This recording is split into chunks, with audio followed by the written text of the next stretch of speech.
أكتر وقت فيه استجابة الدعاء هو وقت حضور قلبك، وكأنك بترزق بالدعاء فأبواب السماء مفتوحة دلوقتي. فهنالك، طب أنا قلبي تأثر باللي مريم قالته ندعي بالليل، حالا هدعي هنالك.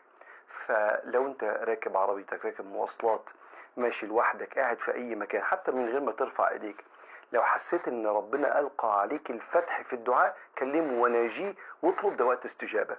هنالك دعا زكريا ربه، طلب من ربنا أن يهبه دون استحقاق ودون أسباب، فده في يقين أن ربنا على كل شيء قدير. فاستثمار حضور القلب اليقين.